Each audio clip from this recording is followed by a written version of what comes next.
আমরা এখন এই পপুলার পোস্ট এরিয়া নিয়ে কাজ করব। এর মধ্যে এই পপুলার পোস্টগুলো আমরা ডাব্লিউপি কোয়েরি দিয়ে নিয়ে আসব। আমরা আমাদের মার্কআপে চলে যাচ্ছি। এখানে যে ফুটার পেজটা আছে সেখানে যাব। এখানে আমাদের খুঁজতে হবে ওই সেকশনটা কোথায়।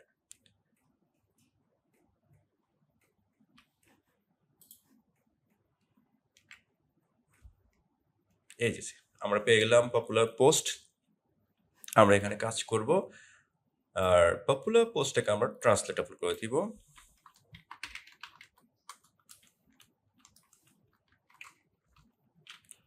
পিএইচপি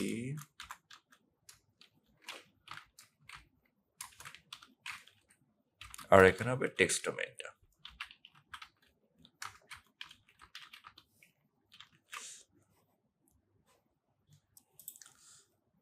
আর এর ভিতরে আমরা দেখতে পাচ্ছি অনেকগুলো আর্টিকেল আছে। এই আর্টিকেলগুলো আমরা বারবার না লিখে আমরা লুপের মাধ্যমে নিয়ে আসব। আমরা এখন ডাব্লিউপি কোয়েরি ক্লাস লিখব, কারণ এর মাধ্যমে আমরা পোস্টগুলো দেখাবো।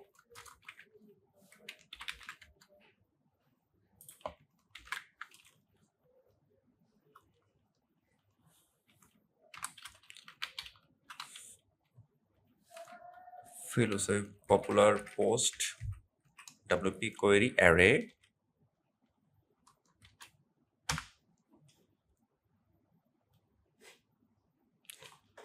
আমরা এর ভিতরে অ্যারের ভিতরে কিছু অপশন লিখব, যেমন পোস্ট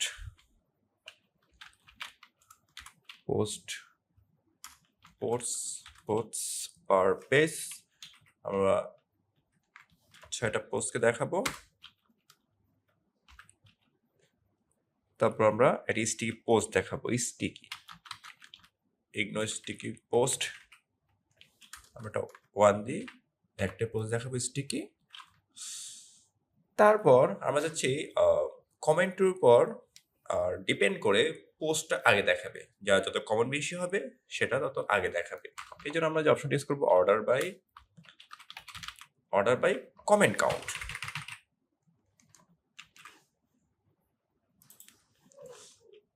এরপর আমরা সকল পোস্টগুলোর জন্য একটা পর একটা আসে তার জন্য লুপ ইউজ করবো, হোয়াইল।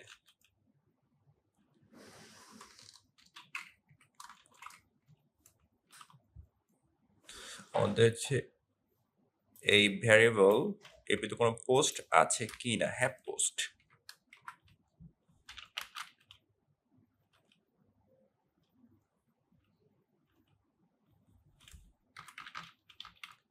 হ্যাঁ, পোস্ট যদি থাকে তাহলে the post the single post দেখাবে। Single post the post.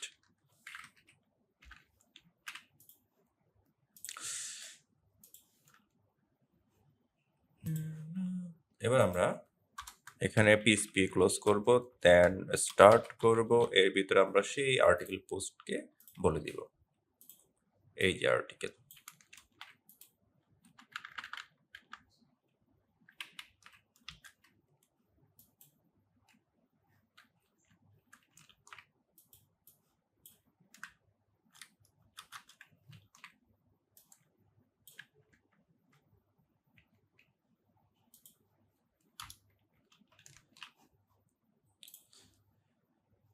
এবার আমরা ভিতরে যে ডাটাগুলো আছে সেটার জন্য আমাদের লুপ থেকে যেন পায় সেই কাজটা আমরা করব। আমরা এখানে বলে দিব দা পারমালিঙ্ক পিএইচপি দা পারমালিঙ্ক।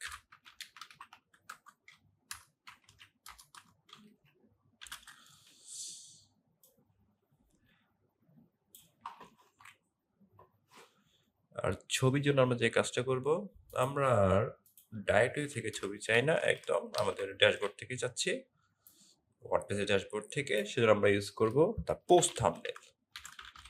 যদি এই পোস্টে ছবি আপলোড করা থাকে তাহলে ছবি দেখাবে। দা পোস্ট থাম্বনেল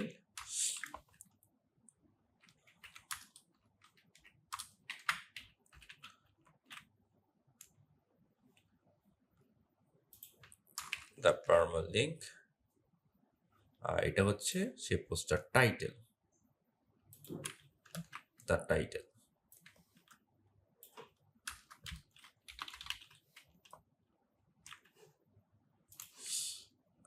এটাকে ট্রান্সলেট করে দিব।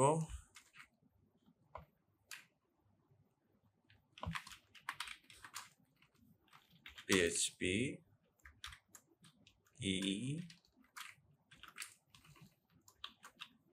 by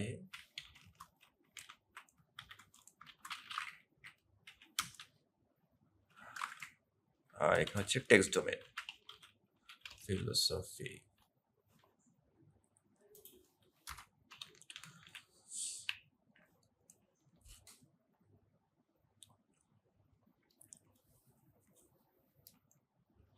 আর এটা হচ্ছে অথরের ক্ষেত্রে আমরা এই কাজটা করব PHP get author পোস্টে যে অথর আছে তার ইউআরএলটা,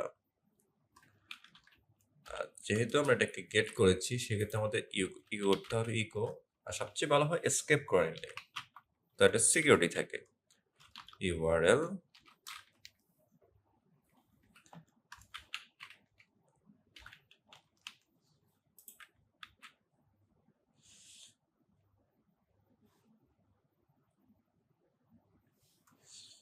আর এই ইউআরএল ভিতরে আমাদের লিখতে হবে গেট দ্য অথর মেটা, এর আইডিটা আমরা পাস করব, author meta ID, that's it. আর এটা হচ্ছে যেহেতু আমাদের অথর নেমের জন্য আমরা PHP দ্য অথর এই ফাংশনটি ইউজ করব।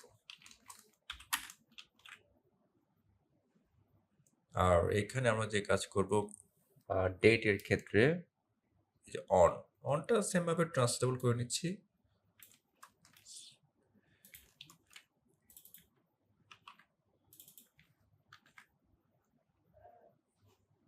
আর টাইমের জন্য আমরা যে কাজটা করব আমরা গেট দ্য ডেটটা ইউজ করব। PHP get the date ফাংশনটা ব্যবহার করব। ডেট যেহেতু গেট, তাই এটা আমাদের ইকো করতে হবে। আর সবশেষে আমাদের যে কোয়েরিটা আছে সেটাকে রিসেট করতে হবে। WP reset query,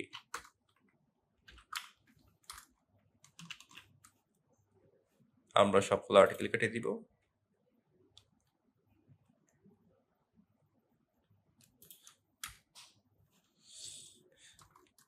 এখন আমাদের যতগুলো পোস্ট থাকুক না কেন, পপুলার যে পোস্টগুলো আছে সেগুলো আমাদের ছাঁটাই করে দেখাবে, এর মধ্যে যার কমেন্ট যত বেশি হবে তাকে প্রথমে দেখাবে। আমরা এখন রিফ্রেশ করি, রিফ্রেশ, এই যে আমাদের পোস্টগুলো অলরেডি পেয়ে গেল। যেহেতু এগুলো কোনো ছবি আপলোড করা নেই সেক্ষেত্রে দেখাচ্ছে না। ওকে, আমি যখন মাই নিউ আর্টিকেল এখানে যদি বেশি কমেন্ট করি, comment reply something hi hello দিই, হাই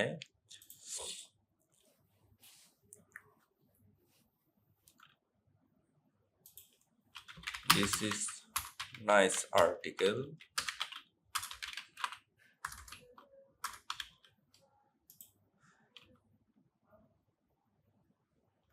reply দেব থ্যাঙ্কস,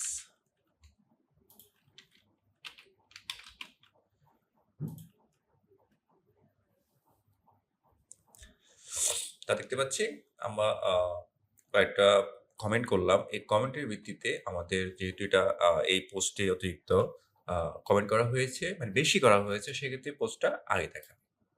ওকে, আমরা এই সবগুলো ছবি সেট করে দিতে পারি। হ্যালো ওয়ার্ল্ড, পোস্ট,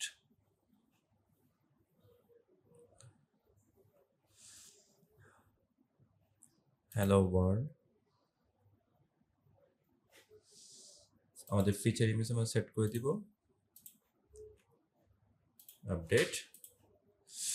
এখন যে আমরা রিফ্রেশ করি, আমরা এখানে ছবি দেখতে পাবো, এই ছবি দেখাচ্ছে। এগুলো সেট করে দিলে এগুলো দেখাবে, যখনই ফিচার ইমেজটা আমরা সেট করে দিব তখনই এগুলো দেখাবে।